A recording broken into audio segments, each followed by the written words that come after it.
La anatomía explicada con brevedad y frescura. Hoy, la articulación de la rodilla.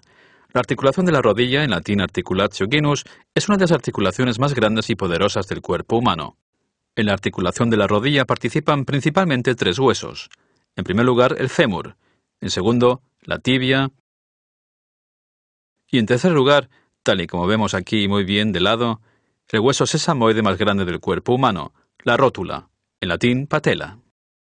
El fémur comprende dos poderosas protuberancias óseas recubiertas con el cartílago de la articulación, también llamados cóndylus, concretamente el cóndylus lateralis y cóndylus medialis. Si observamos la articulación de la rodilla, podemos constatar que se halla asegurada mediante una buena cantidad de estructuras ligamentosas que impiden de una forma sencilla que los elementos óseos de la articulación de la rodilla se rocen entre sí con fuerza. La propia rótula, por ejemplo, está situada en un tendón, el tendón del musculus quadriceps femoris, que pasa, por así decirlo, por encima de la rótula hacia la tibia. Está casi incrustada en el tendón, por lo que se encuentra a su vez fija.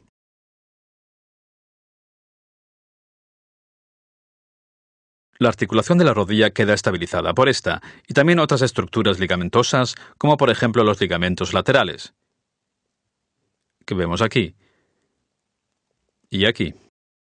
Y dentro de la rodilla los llamados ligamentos cruzados, que vemos aquí y aquí. Vamos a observar estos ligamentos en detalle de una forma sencilla. Aquí lo vemos por el lateral, como se deduce por el peroné, que pasa por aquí y a continuación por el medial. De acuerdo con esto, este ligamento lateral recibe también el nombre de ligamentum colateral lateral. Y el del otro lado, ligamentum colateral medial. Estos ligamentos laterales estabilizan la rodilla frente a las así llamadas tensión en varus y valgus, es decir, para evitar las cargas en las que pueden producirse fácilmente desvíos por cargas en el plano horizontal entre el fémur y la tibia. Se ve, por tanto, que el ligamento impide que la rodilla se abra fácilmente en forma medial y lateral. Con las roturas de estos ligamentos se comprueba clínicamente que la rodilla se abre, por tanto el ligamento no cumple ya con su función.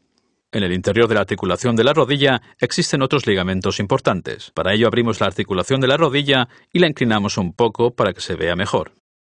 Aquí vemos dos ligamentos. Por un lado, el ligamento cruzado anterior o ligamentum cruciatum anterius y justo detrás el ligamentum cruciatum posterius. Ambos ligamentos estabilizan la articulación de la rodilla protegiéndola contra movimientos de desplazamiento de la tibia que suceden en el plano sagital, es decir, en este, como vemos muy bien aquí. Es decir, el ligamento cruzado anterior impediría que la tibia se rozara contra el fémur en el plano anterior.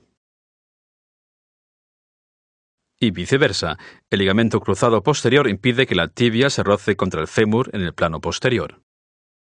Si estos ligamentos se rompen, nos encontramos clínicamente ante los llamados fenómenos de cajón. Por ejemplo, la rotura del ligamento cruzado anterior permite que la tibia se desplace hacia adelante, contra el fémur, lo cual se denomina fenómeno de cajón anterior porque puedo tirar y sacar la tibia casi fuera de la articulación como un cajón. Cuando observamos la articulación de la rodilla desde dentro, vemos aún otras dos estructuras importantes que constan de filamentos cartilaginosos.